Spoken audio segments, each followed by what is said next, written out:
What's up everyone, it's Mike here from The Art of Guitar, here with another quick lesson.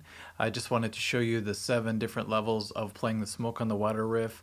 I know some people will roll their eyes whenever it comes to saying Smoke on the Water, Stairway to Heaven, Enter Sandman, all the big ones, because they're sick of hearing it taught to death. But I wanted to show you the 7 levels that I discovered when I was trying to learn this from the very beginning of playing guitar to just yesterday. So we'll start off with the first way a lot of people play when they first start out on guitar, and that's when you discover the power of the E string. So you just have your 6th string, and from the open E you may discover that you can go to the 3rd fret to the 5th fret, and then you just have to think of the numbers when you're starting out: 0, 3, 5, 0, 3, 6, 5, and you get this kind of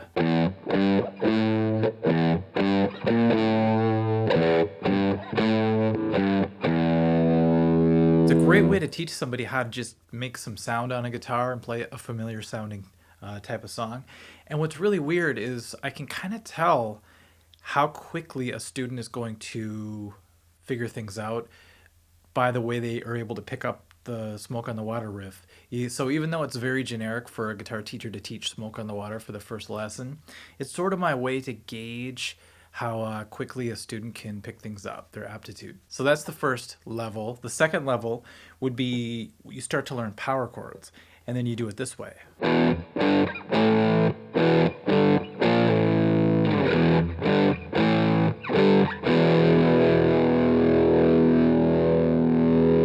And then the student's excited because now what used to be single notes has a much fatter and more evil sound.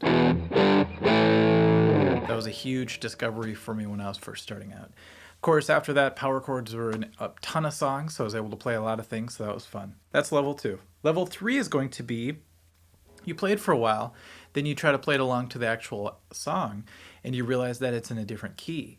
So then after asking some questions, looking things up, who knows.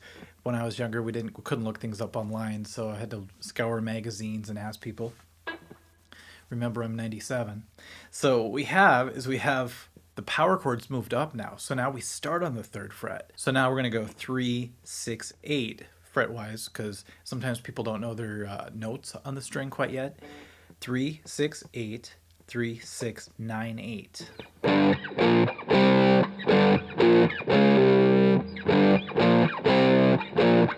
Of course, then you feel cool because now you're moving up the neck a little bit higher when before you were stuck down here. So it feels good to navigate the neck a bit.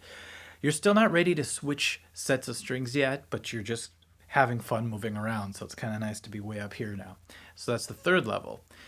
Okay, the 4th level is going to be when you start to shift to different strings. So you may learn how to go like this now.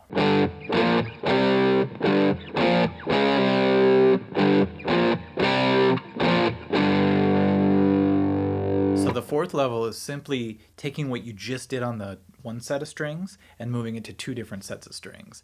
And you realize that, hey, it's kind of nice. You can use the other strings as a way to play in one area. So you sort of don't have to move as much. Sometimes going from here all the way up here is kind of a crazy task because you're trying to count the frets as you go. If you can keep it in this nice little area here, it's kind of more, I guess it's easier to play, and you don't have to think as much as you play, which is always nice as a guitar player. So that's a really cool lesson that you learn at level 4.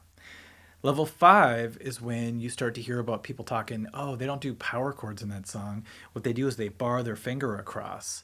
And so the way I learned it was you have the 2 open middle strings.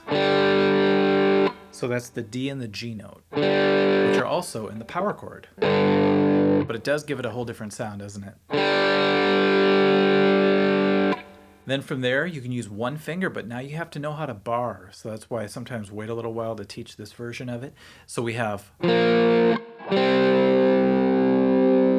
some people can't bar right away, so they get like a kind of a sound. So you got to work on barring. That's why this is level 5. So we get.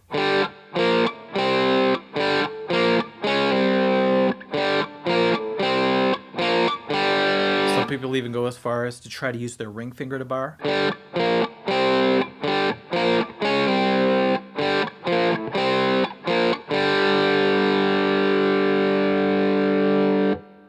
All right, That's a great way to play it. Level 6 is when you watch Richie Blackmore play it live, and you realize that in a very old video that I saw, he moves it way up high to the 8th position. Sometimes when you play a power chord down here, let's say on the 5th string, it sounds pretty good, but if you move it to the 7th fret of the 6th string, it just has this fat sound to it. So instead of going like this, we're going to play these first two notes, G and D, D and G, way up here at the 10th fret. So we're going to go D and G. And because they're being played on the two fattest strings of the guitar, they're going to have a different sound.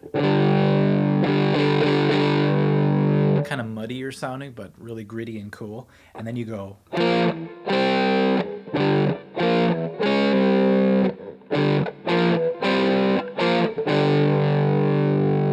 Now this feels weird to pick it because the next level after this is where you basically can get rid of the pick. What I like to do is hide it in my hand like this, and then use my thumb and index fingers to pluck the strings. I used to do it where I would hold the pick and then just Travis pick it with my middle and ring, but watching his hand carefully, you could see his thumb going up and down. So it's like he's pinching the strings. So the 7th level of this is doing the same thing we just did, except plucking the strings, and it gives it a percussive, staccato-ish kind of sound.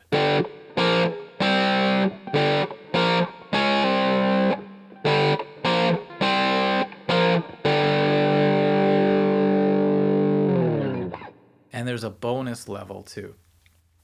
Watching him play live just a couple days ago on YouTube, what I noticed was he did one time when he was playing, and live he must get a little bit bored of playing this riff a million times, so he started using his thumb over the top to play it. So kind of as a fun little alternative way to play it if you ever just wanted to show off or something, instead of going like this, wrap your thumb over the top, you can still play the same notes. A little bit weird to slide.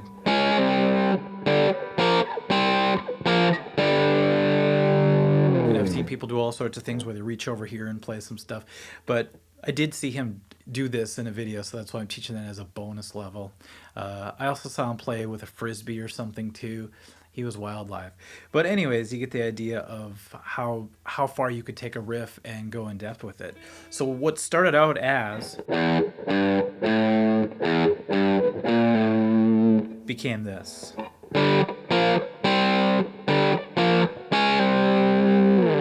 And you could definitely hear the difference in the levels. So just like with Enter Sandman or any riff that you may roll your eyes to, there's always going to be deeper and deeper levels to things.